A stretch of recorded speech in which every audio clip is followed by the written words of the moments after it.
Hello, everybody, and welcome to another edition of KEN RAGGIO Live. Thank you for joining me tonight. I hope you'll stay with me for a while. We're going to talk about three big Bible prophecy subjects. And I'm going to talk about, first of all, a recent comment by Turkish President Erdogan, who says, Jerusalem is our city.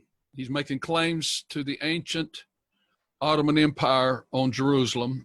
Second subject I'm going to talk about tonight is the Pope and his global educational alliance. Is it the coming confirmation of the covenant? And the third subject I'm going to talk about is cryptocurrencies and the mark of the beast. I hope you'll stay tuned with me for a while, because we're going to talk about some really powerful subjects on this program tonight. Meanwhile, thank you again for joining me, and I hope you will follow me on all my networks. Please, if you're not already, follow me on Facebook. Just send me a friend request, and if the 5,000 limit has been reached, you can at least follow me there. Do the same thing on YouTube. Go to my YouTube channel, click on the subscribe button, and then hit the notification bell so you get all the notifications each time we publish a new video. Also, Twitter. I post on Twitter 24 hours a day, about every 30 minutes, and I hope you'll follow me on Twitter. And then I'm building alternate channels as well, because we know censorship is a real serious threat to us nowadays. Most of us have had an experience with censorship on these big channels, and so we're trying to prepare for the possibility that we'd be losing any one of these venues. And so I have an alternate to Facebook called Parler. Parler is a powerful platform. A lot of the big name conservatives are there. Dan Bongino's there. He got over 1 million followers. All the conservative senators are there, and it's just a good place for conservatives to be. So if you will, there's freedom of speech there on Parler. So I hope you'll follow me. Just download the Parler app on your phone and set up an account, and then look for KEN RAGGIO, KEN RAGGIO, and follow me there, and we'll be posting more on that in the future. Same thing's true with the video channels. Besides YouTube, I've also got a channel on Vimeo, Vimeo, and on BitChute. So you can see those links down below this video, and I hope you'll, when it's all over here tonight, go and set up accounts on all that and follow me there. If you see any nag screens wanting to charge you for membership, you don't have to pay those. There's a free membership, and you can follow me on Vimeo and BitChute without any payment there. All right, and also I want you to go to my website at kenraggio.com and sign up for my daily Bible studies there. People all over the world are receiving these Bible lessons. They're free, 1 email a day, 4 mini Bible lessons, and you'll get that free. So just go over there and try that out tonight. All right. I'm going to try some new things tonight, and I may embarrass myself with my technical ineptitudes, but we're going to try out a different program. I've used 2 or 3 different video programs in the past, and one of my sons has been encouraging me to use Zoom because it has other capabilities for live programming than what I'm accustomed to. So we're going to try this out. I'm going to show you some articles here tonight. I think that's going to show you some big headlines that have to do with Bible prophecies. I'm starting here in the Times of Israel, and a top story. I want you to look at this headline. Jerusalem is our city, Turkey's Erdogan declares. Addressing lawmakers in Ankara, Turkish president says that the Palestinian people have lived in the capital for thousands of years. Now, why is this significant? I'll come back to this second. Let me read you some Bible verses. Here's the deal. The Bible tells us, and I'll start with Jesus' prophecy. He said that Jerusalem is going to be encompassed with armies before he returns. So if you don't see Jerusalem under siege, it's not time for the Lord to come back, because this is going to happen before, at the outset of the Great Tribulation. Now, if you've been told the tribulation is 7 years, you've been told wrong. The tribulation begins in the middle of the week. Read the 24th chapter of Matthew. It's as plain as the nose on your face. The tribulation begins in the middle of the week, when that Assyrian man of sin comes in there and commits the abomination of desolation in the Jewish temple. And when he does that, Jesus said, then shall be great tribulation. And the 21st chapter of Luke, he talks about the very same subject, and it's in that verse 20, that he said, Jerusalem, when you see Jerusalem compassed with armies, you know the desolation thereof is nigh. A lot of people don't understand this. The Bible is clear. Jesus' prophecies tell us that before the coming of the Lord, we're going to see enemy armies surround Jerusalem and leave it under siege and lay it desolate and consumed. Zechariah chapter 13, verse 7 and 8 tells us that 2/3 of the Jews are going to be killed. 1/3 are going to go through fire and tried in the fire like gold and silver. And Revelation chapter 7 talks about, in chapter 12 talks about 144,000 that are going to be protected during that time. And Jesus said, when you see that tribulation begin, let everybody in the West Bank or everybody in Judea, it was called the Bible days, flee to the mountains, for then shall be great tribulation. So how is this all going to happen? It's going to be by a man of sin, an Assyrian man of sin, a man from the ancient territories back in Bible days of Assyria. I'm going to go to the book of Isaiah, chapter 14, and tell you, verse 24, the Lord of hosts has sworn, saying, surely as I have thought, so shall it come to pass, and as I have purposed, so shall it stand, that I will break the Assyrian in my land, and upon my mountains tread him underfoot. Then shall his yoke depart from off them, and his burden depart from off their shoulders. You say, well, this is an ancient prophecy. No, sir. The Assyrians to this day continue to oppress Israel. This article I'm showing you here proves that exactly. You see, when Turkey's Erdogan is declaring that Jerusalem is our city, that is the Assyrian. I mean, Turkey is in the same territory that ancient Assyria was at. And he's making threats against Israel. Turkish President Recep Erdogan said on Thursday, implied that Jerusalem belongs to Turkey. Can you believe that? Jerusalem belongs to Turkey, he said.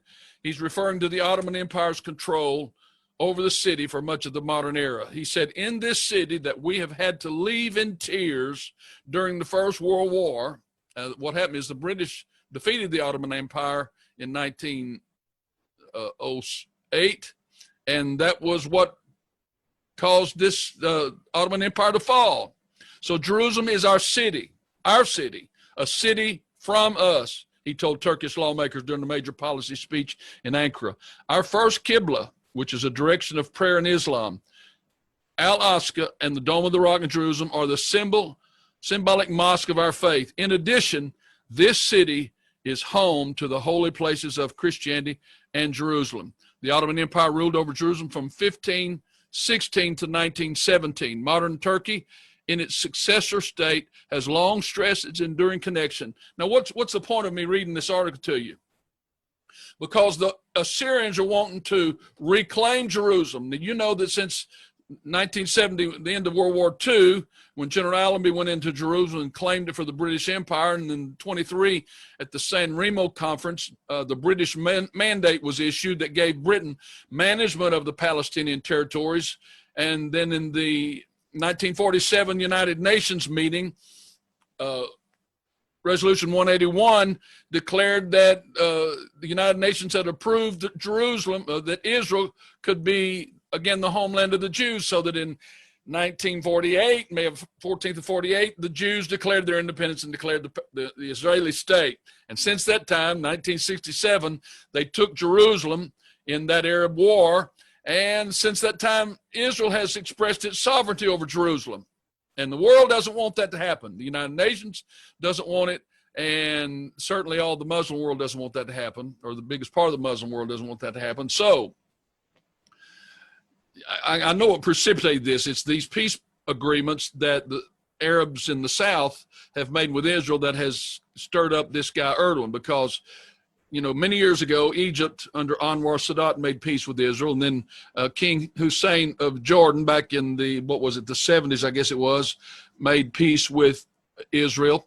And then recently we've had the United Arab Emirates and Bahrain have made peace with Israel. And we got some others that are apparently talking about normalizing relationships with Israel. And so this rubs these radical Islamists the wrong way. And so you got Iran that's pitching fits over there. Iran still wants to wipe it off the map. And you got Turkey. And Turkey wants not just to take over that Palestinian territory again, but they want to rule the world again. They want to rebuild that Ottoman Empire. And the next time around, Erdogan wants to have a global, entirely global Islamic caliphate. He wants to conquer the world for Islam. And his starting point is right here in this Middle Eastern region. He's working with Libya. He's working with Qatar. He's working with the Palestinian Authority. He's working with Hezbollah. He's working with Iran and with Syria and with Hamas. He's doing everything he can to get inside. He's working with Iraq. Guys, I don't trust this guy as far as I could throw him. He is the biggest #1 candidate, in my opinion, for this biblically prophesied Assyrian. And people say, well, this is an old time. No, because the Bible said when God comes down, he said, I'm going to break the Assyrian in my land. This is Isaiah 14:25. And then shall his yoke depart from off them and his burden depart from off their shoulders. This is the purpose that I've purposed on the whole earth. And this is the hand that is stretched out on the nations. And so, for the Lord of hosts has purposed, and who shall disannul it? And his hand is stretched out, and who shall turn it back? Guys, I'm telling you something. God said in the end of days, he's going to crush this Assyrian. And I think it's very possibly, almost likely, that it's going to be this guy, Erdogan. In the book of Daniel, chapter 11, there's prophecy about a king of the north and the king of the south, and I won't go into all the details of this. It's an ancient prophecy and a modern prophecy. The first half of Daniel 11 was fulfilled in ancient times, and the latter part of it was going to be fulfilled from verse 35 and down. It's going to be fulfilled in the last days. And it's talking about a king of the north. In ancient times, it was the Seleucid Empire up in that Assyrian territory that was being referred to, and it was the Ptolemaic Empire in the south, or Egypt as we know it, that was referred to in Daniel 11 as the king of the south. So in the end time prophecies, the Bible says the king of the south is going to push against the king of the north. That's Egypt, is going to push against Turkey. And we can see all that development because there is a conflict right now between Egypt and Turkey, because Egypt does not like Turkey's aggressions down in their part of the world. They see Turkey's trying to take over Libya down there, and Egypt doesn't want that to happen. And we see that prophecy is taking place. And this king of the north, speaking of that Assyrian, verse 36 in Daniel 11 says, and the king shall do according to his will. He shall exalt himself, magnify himself above every god, and shall speak marvelous things against the God of gods, and shall prosper till the indignation be accomplished. That means this man of sin is going to be on the scene during that entire great tribulation until the indignation be passed. 42 months of God's indignation on the earth. His indignation on Israel, his indignation on a backslidden apostate church, his indignation on a sinful, perverse world. He is not going to regard the God of his fathers or the desire of women, regard any God, for he shall magnify himself above all. These are the kind of things we see happening in this guy Erdogan. In his estate he shall honor the God of forces, a God whom his fathers knew not. You got to remember, the Islamic God was not known in ancient times. This was a modern phenomenon created after the Prophet Muhammad in the 7th century. Thus shall he do in the most strongholds with a strange God, whom he shall acknowledge and increase with glory, and he shall cause them to rule over many. This guy's going to cause his Muslim universe to rule over many in his day. He's going to be responsible for a huge Islamic surge in his time. He shall cause them to rule over many, and shall divide the land for gain. Now, this is the guy that's going to divide the land of Palestine. He's the man that's going to divide the West Bank from Jerusalem. He's going to take East Jerusalem and Palestinians. And we've talked about this peace plan over and over and over again. I've made so many comments. The Bible tells us that land is going to be divided by force effectively. It's this Assyrian man of sin, this king of the north, that's going to divide the land. It's not coming by contract. It's not coming by peace agreement. Shoot me down if you want to, but that's what I see right there. I mean, we got peace agreements running out of our ears, but they don't bring peace. And we got promises. We got a whole litany of United Nations Security Council resolutions that declares the 1967 borders, but none of them are enforced. I mean, paper agreements are one thing, but facts on the ground is another. And I can tell you how the facts on the ground is going to come. It's going to be when this Assyrian man of sin invades Palestine. And that's why I'm talking to you about this guy, Erdogan. This is the kind of a guy, if this is not him, it's going to be somebody in his general role that's going to take over Jerusalem. Jerusalem is our city. Let me go over here for just a second. Turkey offers help in organizing future Palestinian elections. Now, here we are in the middle of an election cycle here in the United States, and one of the big issues that we're dealing with is corruption in the elections. Corruption in the elections. I'm telling you, anybody should be able to understand that Donald Trump will win this election by a massive landslide if the Democrats don't cheat. But there's no guarantee that the Democrats are not going to cheat. And if you go back to that Glenn Beck video I was telling you about last time, you see they've got a revolution in the makings. They're going to be using all the media, all the celebrities, all the Black Lives Matters and Antifa, all the Democrat shenanigans they can come up with. They're going to try to impeach the president, I suspect, or they're going to try to use the 25th Amendment to try to get rid of him. No telling what they're going to do. They're going to do everything they can to cheat this election. They've learned that the best way to get in power is by cheating. That's the modus operandi of that communist crowd out yonder. And I'm telling you, it's also the modus operandi of the devil, and it's the modus operandi of that world out there that wants to destroy Israel. And so Turkey wants to help organize the elections in Palestine. Now, you just read between the lines for yourself. I won't fill in too many blanks there. If Turkey is managing the Palestinian elections, whose favor do you think is going to favor in the end? We will always be at the side of our Palestinian brothers, Turkish Foreign Minister Mevlut Cavusoglu said. He said, Ankara is ready to assist the Palestinian Authority over organizing new elections. Do I need to tell you any more about that? Turkey is trying to meddle in Palestinians. Now, I'm going to go to the next subject, and that is this Pope and his global educational alliance. It's called the Global Compact on Education. I've talked about it in this previous videos, and I have speculated and wondered if this is something that might constitute a confirmation of the covenant according to Daniel chapter 9. Now, I'm going to read that out of Daniel chapter 9 and remind you what it's all about.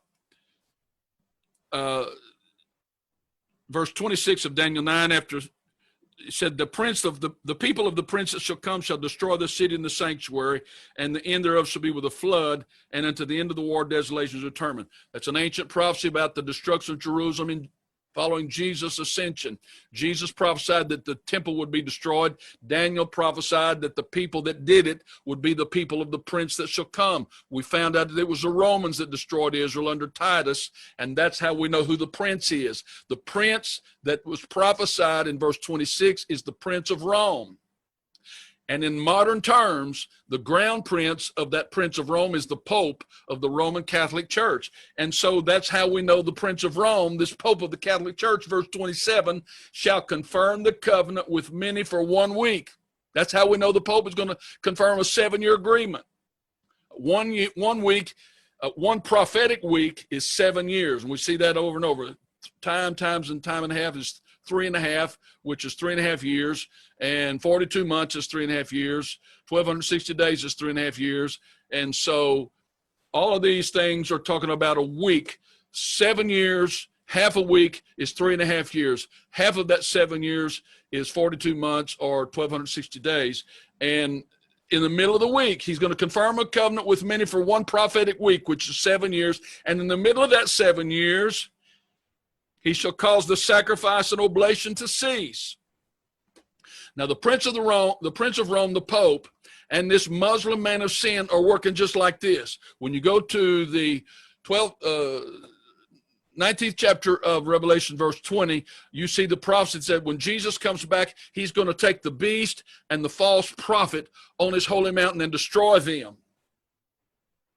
Jesus is going to destroy 2 people. One of them is going to be this Assyrian that I've been talking about, and the other is going to be the Pope. And you got to understand, the Pope and that Assyrian man of sin are going to be working together against Israel and against truth in the world until Jesus comes. I'm going to go to the book of Micah very quickly and read to verse 5, because this goes with Isaiah 14, where he talked about that Assyria is going to be destroyed. He said, this is the purpose I've purposed on the whole earth, to destroy this Assyrian on my holy mountain. That's talking about Jesus coming to destroy that Muslim man of sin on the Temple Mount when he comes at the end of the Great Tribulation. So I'm going to Micah chapter 5. This is the same prophecy by Micah. And this man shall be the peace. Jesus Christ is who he's talking about, because just a few verses before is the prophecy that tells us that Jesus was going to be born in Bethlehem. He said, thou Bethlehem Ephratah, though thou be little among the thousands of Judah, yet out of thee shall he come forth unto me, that is to be ruler in Israel, whose goings forth have been from old, even from everlasting. That was a prophecy about the birth of Messiah in Bethlehem 2,000 years ago. And then it goes on and said, this man who was born in Bethlehem is going to be the peace when the Assyrians shall come into our land. Now, put the logic, put your thinking cap on. If Jesus is going to destroy an Assyrian, he didn't do that when he was here 2,000 years ago. So it has to be a future prophecy. This is not something from the Old Testament, guys. This is something that's going to happen in our day. There is going to be an Assyrian man of sin in Jerusalem when Jesus comes back. And it's going to be somebody like this guy Erdogan, if not Erdogan himself. And the other guy is going to be the Pope. The beast is going to be that Assyrian man of sin we see. He's a little horn that goes in and takes over Europe in the last days. Rome is going to lose its influence over Europe, because the Bible said those 10 horns are going to hate the beast and destroy it. Speaking of that great whore, that harlot church, that second beast, those 10 horns of Europe are going to destroy the Roman Catholic Church in the last day. And that could only happen if Roman Catholicism loses its grip on Europe. How could the Catholic Church lose its grip on Europe except by an Islamic takeover, an Islamic takeover? And who would prevail in an Islamic takeover of Europe but somebody like Recep Erdogan, the president of Turkey, who wants to rebuild the Ottoman Empire and take back all those nations that the Ottomans once ruled? So I'm telling you, when Jesus comes back, he's going to destroy the Pope and this Assyrian man of sin on his holy mountain. And I'm reading from Micah chapter 5. This man Jesus shall be the peace when the Assyrians shall come into our land, and when he shall tread in our palaces. Then shall we raise up against him 7 shepherds and 8 principal men, and they shall waste the land of Assyria with the sword, and the land of Nimrod and the entrances thereof.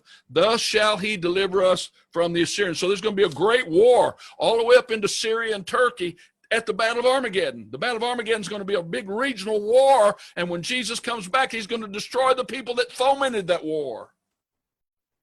And the remnant of Jacob shall be in the midst of the people as a dew from the Lord, as the showers upon the grass that tarrieth not for man, nor waiteth for the sons of men. There's other verses there that we'll talk about later, but here, Jesus is going to come because there's a man of sin coming in Jerusalem. That's what he's talking about in Luke 21:20.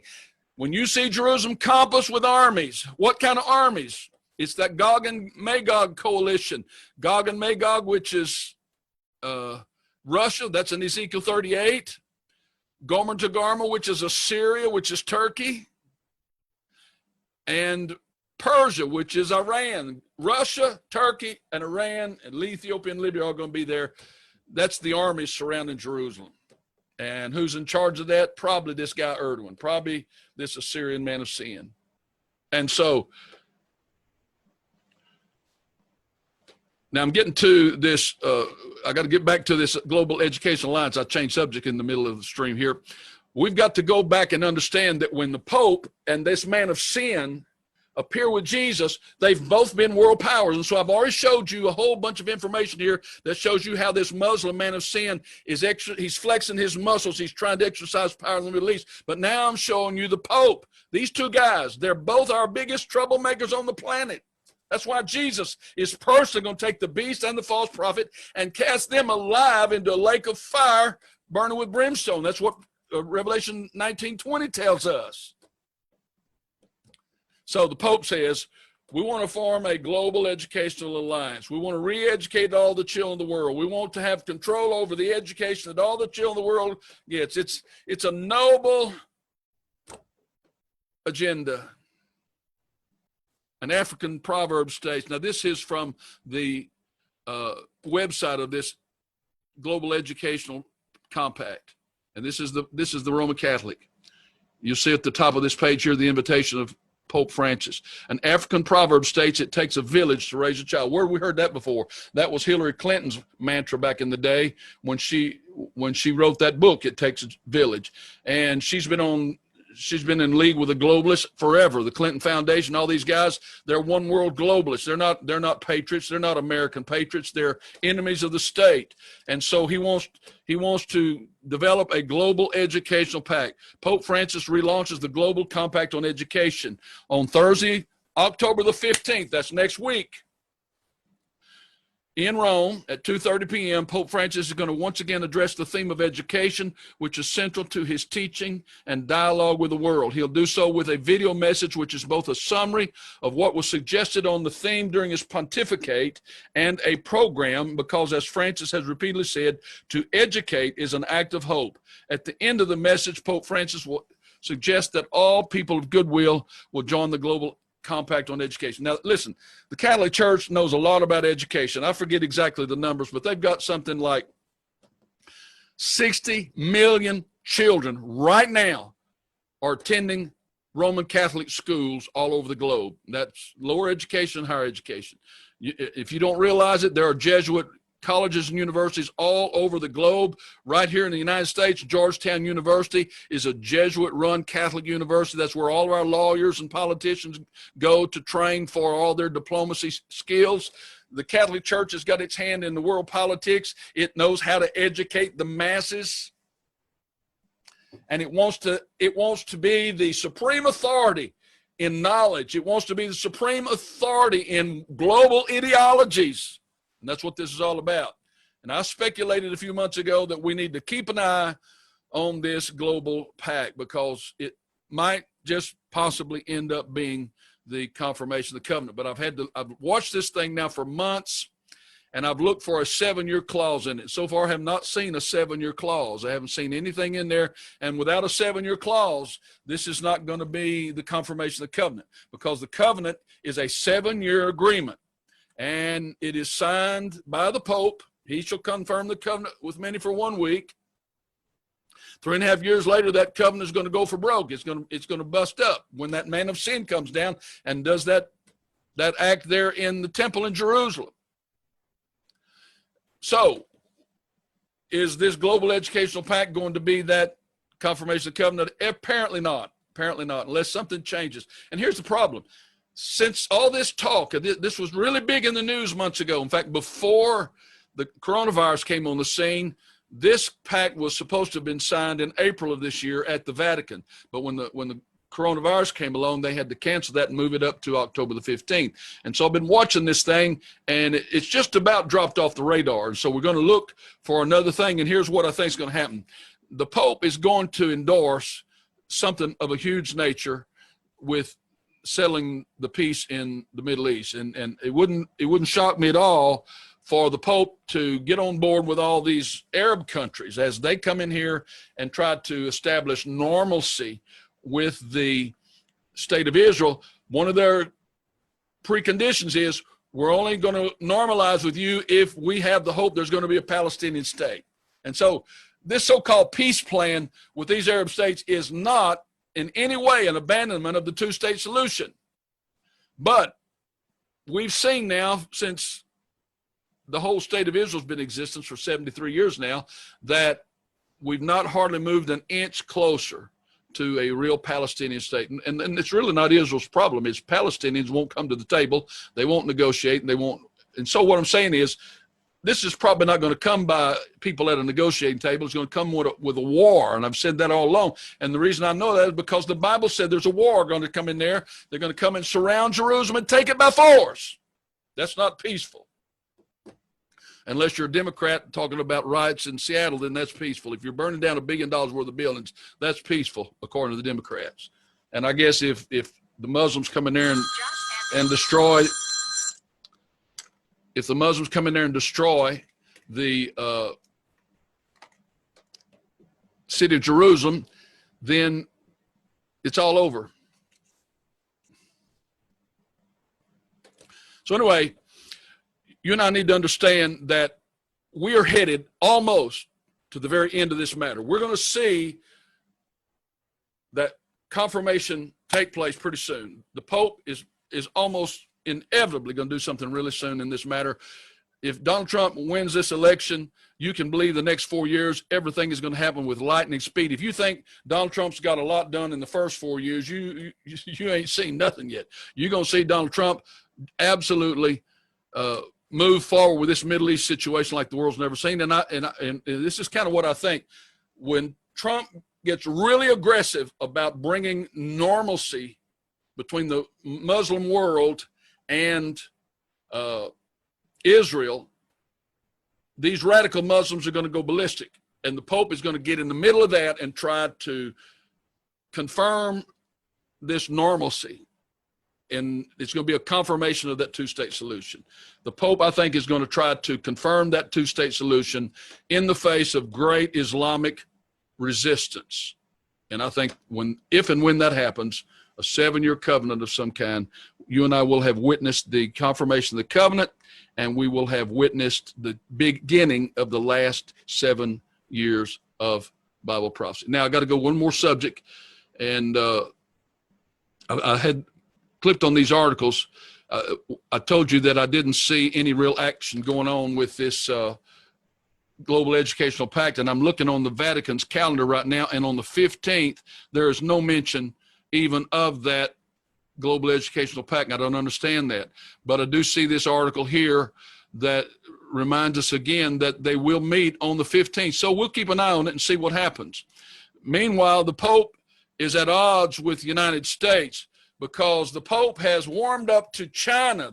Now, if you know the history of the relationship between the Catholic Church and the Chinese, you know that the Catholics have been greatly restricted in China. The Chinese Communist Party has banned Roman Catholicism for the most part in China. I think there's about 10 million Chinese Catholics. And the Vatican has not had the power to appoint its own cardinals and bishops in China.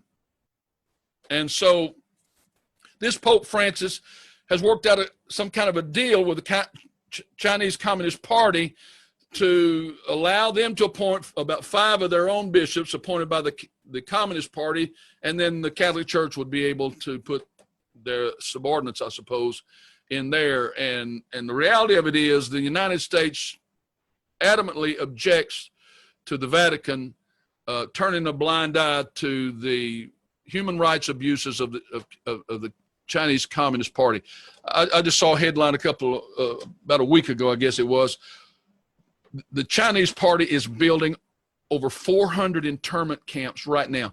400 internment camps. What's that for? To put in political prisoners. And you know, the Uyghurs in Tibet and some of these southwestern China, these Muslims in there, the Chinese have been committing absolute genocide. They've killing off by the thousands, and what they don't kill, they throw in jail. They've done the same thing with the Tibetans. The Tibet issue has been on the table for, I don't know, what, 50, 60 years. They have oppressed those people. And China has horrible human rights abuse. And so the American government, the Trump administration, soundly objects to the Catholic Church making deals with the Chinese. And so I'm going to flip this really quick from this subject here and show you one of the reasons why. And here, you think, well, I'm crazy for saying this, but the Roman Catholic Church knows that the Chinese Communist Party is increasing in power. They know that the Chinese are getting more and more and more and more and more powerful on the world stage. And if you follow the history of the Roman Catholic Church, they have a history of appeasement for survival. The Catholic Church knows how to deal with their enemies. Lest you mistake this, of all the written and unwritten objectives of the Roman Catholic Church, I don't know where it's written, but I can tell you this: their number one objective in the Roman Catholic Church is to survive. And that's why the Bible said that she's prostituted herself with all the kings and leaders of the world. The Catholic Church is that great whore. She commits harlotries and whoredoms with all the political powers. You got Jesuits in every state house, every parliament chamber, in every government chamber. You got Jesuits and Catholics in all the high-level boardrooms of all the multi-billion-dollar corporations. The Roman Catholic Church runs the global economic system, all that stuff. The Catholic Church has got power brokers all over Switzerland, all throughout those banks up there. They got Catholics walking the halls of the Bank for International Settlements. They got them in. They got Jesuits running the European Union, the European Parliament. They got Jesuits all over the International Monetary Fund, the World Bank, and the United Nations, committing whoredoms with all the kings and powers of the earth. That's the great harlot church, the Roman Catholic Church. And so they are appeasing China. They're trying to strengthen their hand in China by compromising with China, by committing ideological whoredom with China.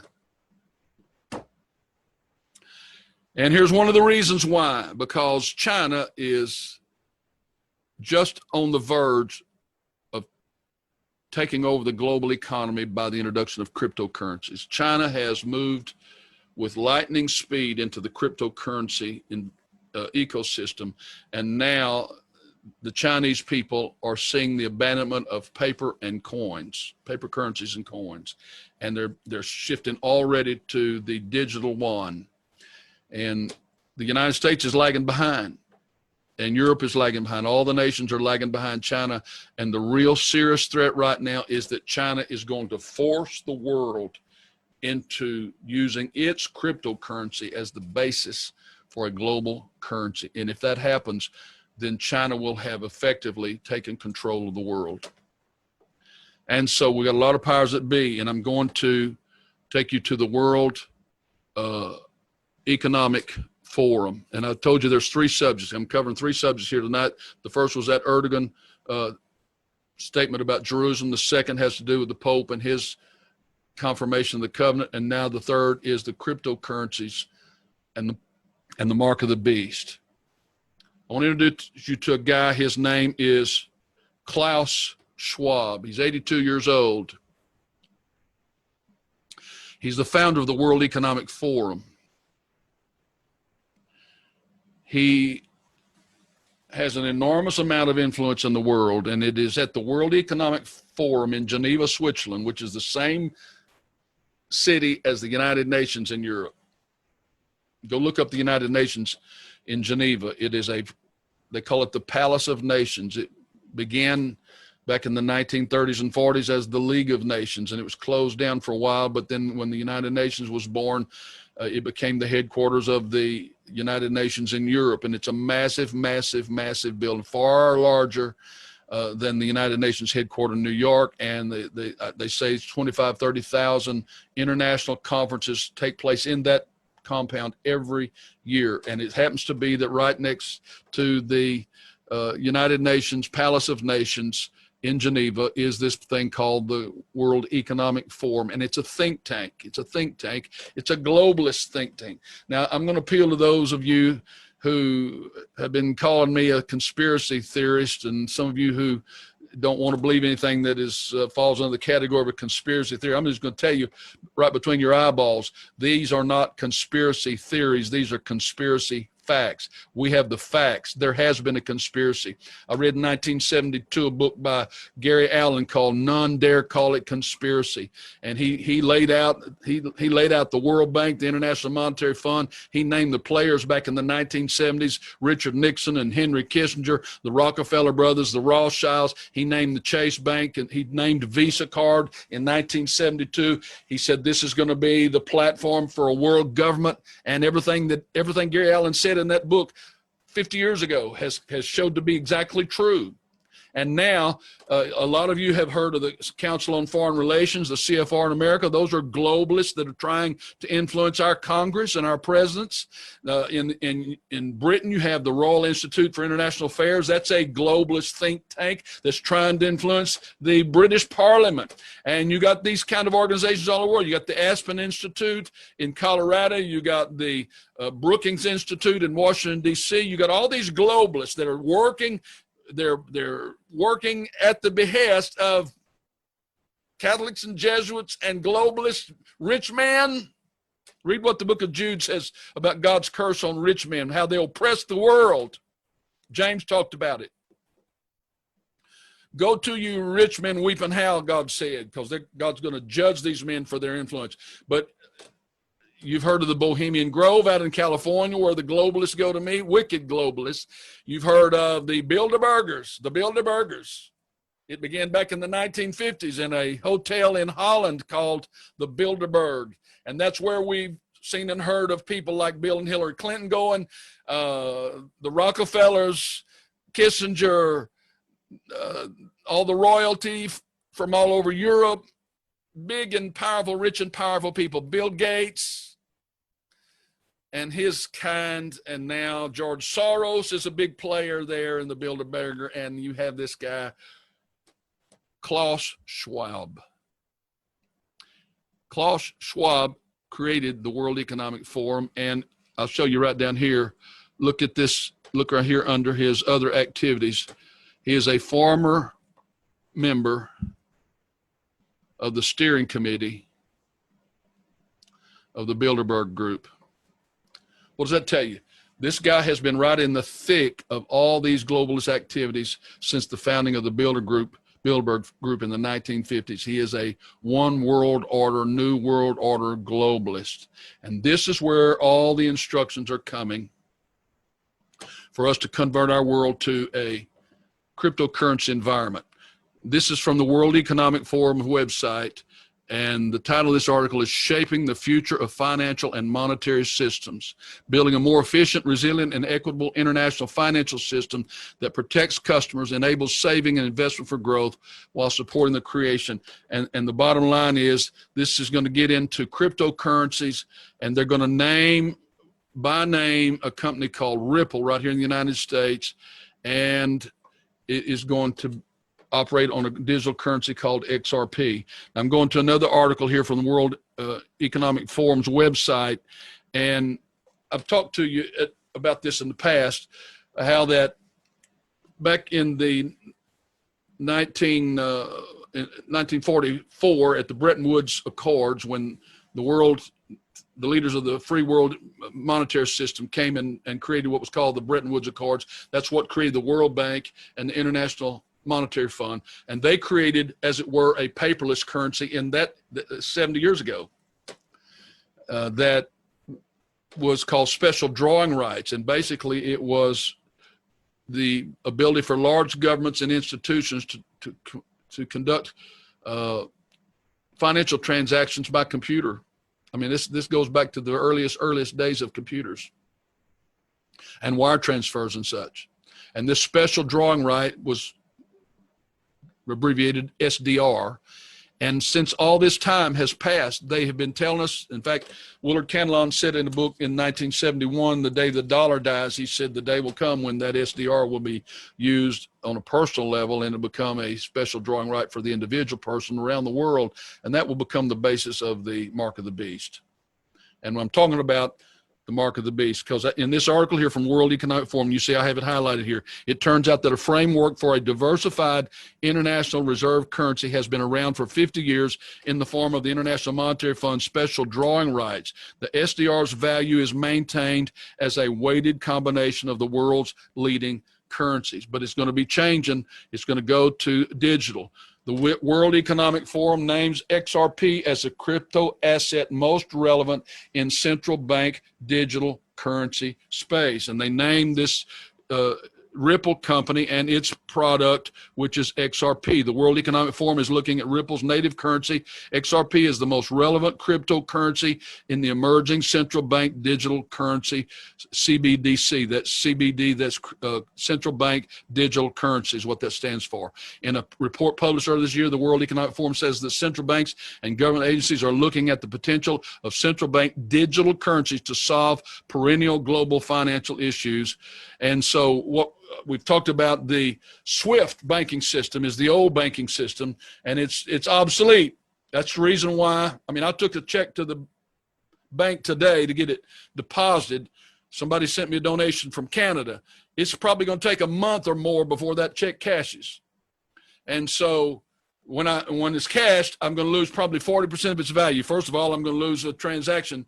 I'm going to lose a transaction fee from my local bank, and I'm going to lose a transaction fee from another bank that's going to handle the transaction in Canada. And then I'm going to lose the value of the Canadian dollar to the American dollar. And so by the time it's done, I'll only get about 50 or 60% of what that person sent to me. And that is an example of how the SWIFT banking system is failing the world. And if you go to Mexico, and if you try to wire money from Mexico to United States or backwards, you know that there's all kinds of delays anywhere you went. If you buy on eBay or Amazon and you have to send money out of the country, there's no telling how long it can take, and no matter how much it's going to cost you.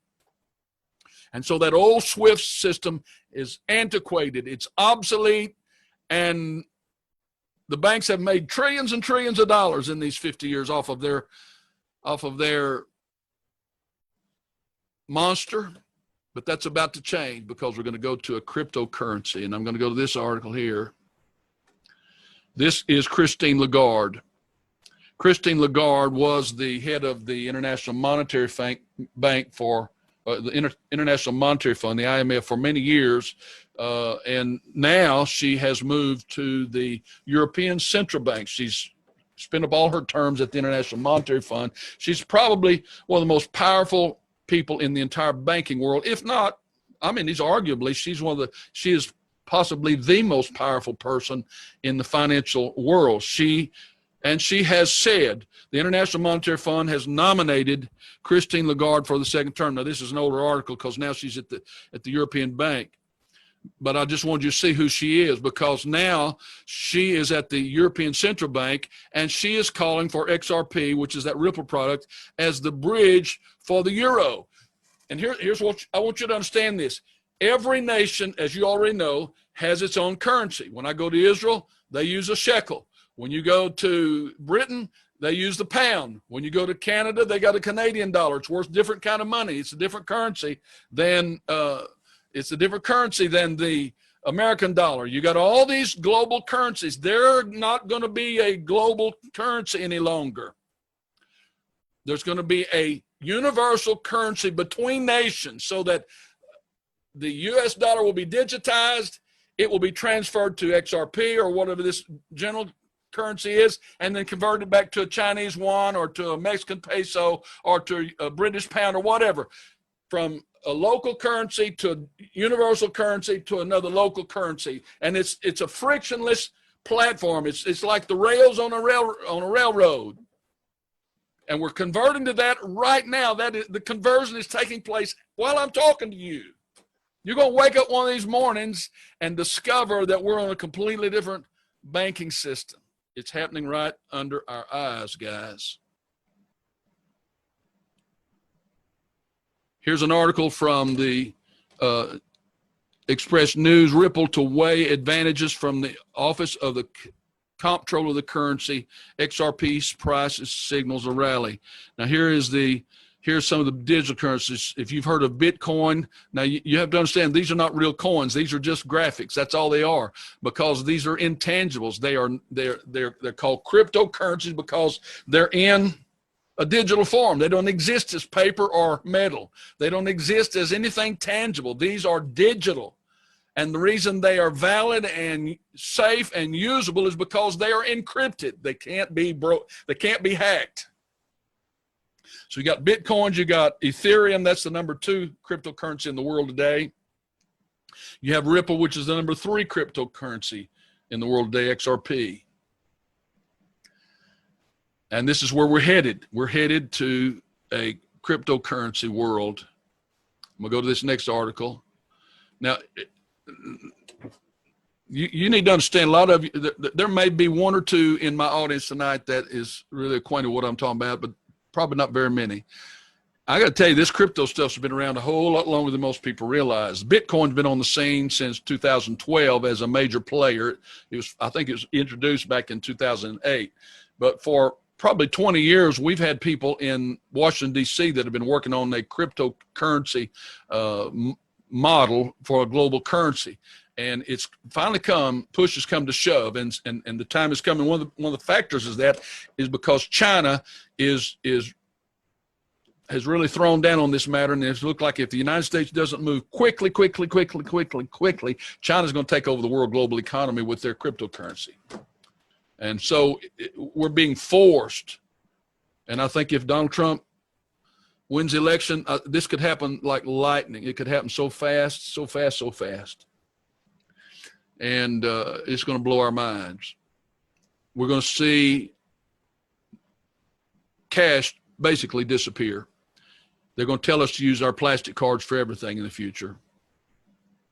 And after some measured period, and I'm just guessing 42 months, we'll use plastic. And then all of a sudden, now this OCC, I want you to understand about the OCC. The Office of the Comptroller of the Currency is an office in Washington. This is the office that rules over all the banking system in America. It even rules the Federal Reserve. That's a rhetorical statement, actually, because the Federal Reserve is a private bank. It's owned by private investors. It's not a federal government. But the Office of the Comptroller of the Currency does define the rules and regulations for how all the banking system operates. And it's always worked pretty much in tandem with the Federal Reserve Bank, men like Alan Greenspan and Ben Bernanke and Yeltsin and all these others that have been in there as the Federal Reserve heads.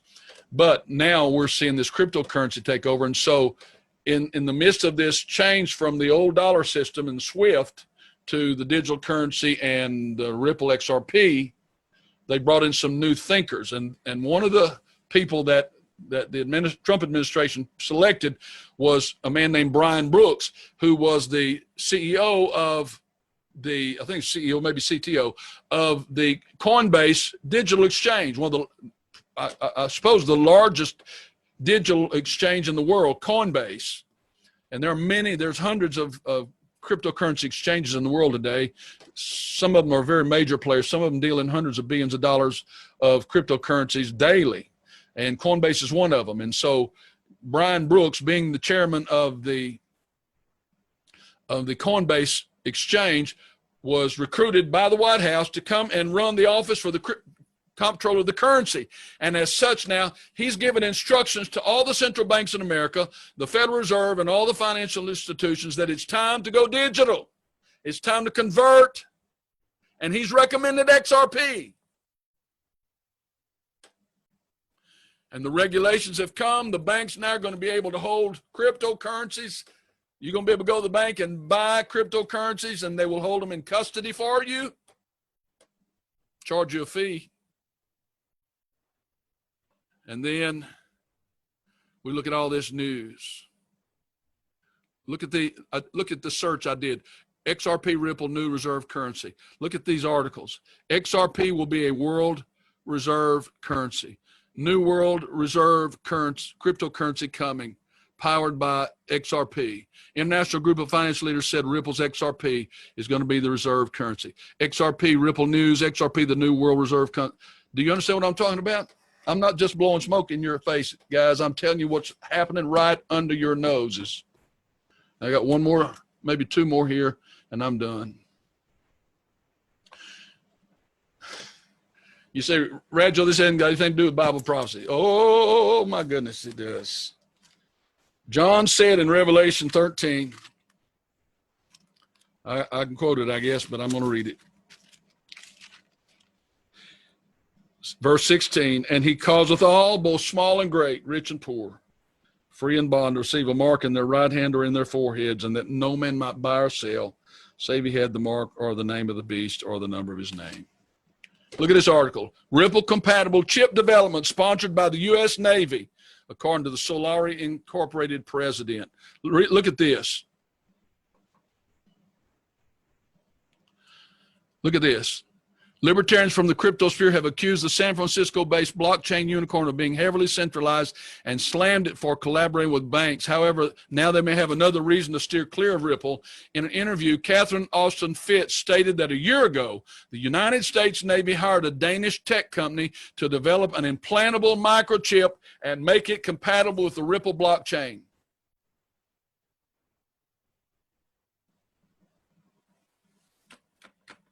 Did you hear what I said?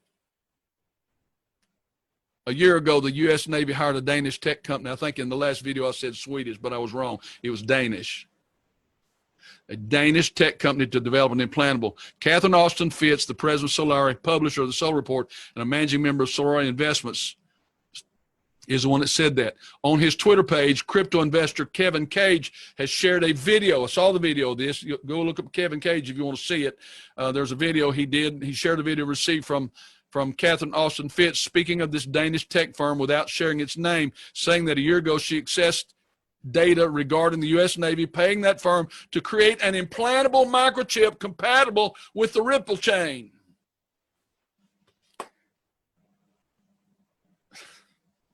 How many think we're on the edge of the mark of the beast? We're on the verge of it. How many think we're getting close to the mark of the beast? Did you ever dream? Did I ever dream? No, did I ever? I never dreamed I would be reporting this kind of a story to my followers. I've been preaching about the mark of the beast for 50 years and more. I never knew that I would be able to give you this detailed information as I'm giving you tonight. What does it mean? It means we are nearing the end of all the prophesied events of the Holy Bible. I'm seeing more spiritual apostasy in my time than I've ever seen before. But this is no time to apostatize. Everything in this Bible is true. I got one more article. I'll show you this. I'm going to play this video. I hope the audio comes across. If it doesn't, I apologize. We're going to see what happens. I want you to hear what this guy from Stanford University says about this currency. You'll be using digital currency before you know it. The technology enablers are now there, and we're going to be making that transition, just as we are into self-driving cars, into things like digital currency transactions without hardly even noticing it. For example, when you buy that cup of coffee at Starbucks and you pay on your mobile phone, it could be that the application program interface in your phone last week flipped from using your bank account to a payment system based on digital currencies, and you might have gotten a brief notice with 5 pages of fine print saying, I agree at the end, and as long as you hit that button, you just made that transition without noticing it. I think it could be at the consumer level as quick as that. That's not to say that it's simple. Hundreds of billions of dollars of technology, software and hardware, need to be built around this, particularly software, and a lot of legal work and a lot of regulatory work. And the central banks have to go along with it before it'll be allowed, because it's a concern. It's part of the money supply, and central banks will be responsible for monitoring that. And there are some countries that are thinking about it. China, Sweden, those are 2 countries that are currently contemplating introducing digital currencies at the national level through the central banks of those countries. So change is coming, and I'm very interested in studying the implications of that change. Welcome to. So, what does that tell you? China, Sweden, they're already on the verge of converting to digital. You go to China right now, you don't pay with cash or coin. You pay with your digital wallet. It's on your phone.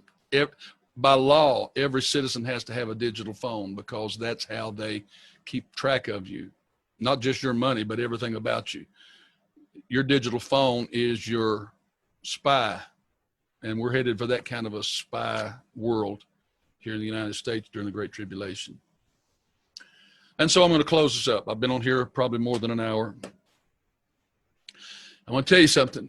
Jesus is going to come just like the Bible said he was. We are going to see all of these prophecies fulfilled. If this doesn't convince you the Bible is true, I don't want to say you're hopeless, but I think you are. If you don't believe the prophecies of this Bible, I've been studying these all my life. That's one of the reasons I'm on camera tonight preaching to you, is I am so thoroughly convinced that these prophecies are absolutely true and they're absolutely coming to pass in my lifetime. If I didn't see and know and understand what I do, I would be doing something else here tonight. But I'm here because I know and I believe that every promise in this book is true, and that these all point to the fact that your days and my days are numbered. And I don't just mean we're all going to die, because we are all going to die, but we're going to see some prophecies come to pass that you are not going to be able to get away from. And I'm trying to warn you now to get your house in order, get your life in order, get your soul saved. Don't be quitting church now. My God, don't quit going to church right now. Don't backslide. Don't give up on the faith. Don't compromise and go believe some watered down, stupid religion. This is a time to reinforce yourself with all things biblical and all things spiritual. This is a time to read your Bible and pray and fast and seek God's will for your life. If you're not born again, you need to get born again. And you do that by repenting of your sins and being baptized in water in the name of Jesus Christ for the remission of your sins, and by receiving the Holy Ghost, as they did in the early church in the book of Acts chapter 2, where they were filled with the Spirit and spoke with other tongues as the Spirit of God gave them utterance. God wants to save your eternal soul. He's not willing that any of us should perish, but that every one of us should come to repentance. Turn away from all your sin and failures and do God's will. And that's the whole point of this all. It's coming. It's coming. Nobody's going to stop it. We're going to see the mark of the beast. And if you're not ready to go, it's going to be double trouble.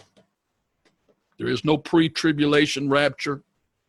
Jesus said after the tribulation, these days, then you're going to see the sign of the coming of the Son of Man in heaven. Then he's going to send his angels, and they're going to gather up his elect from the four winds of the heaven after the great tribulation. That's as clear as a bell, clear as a bell.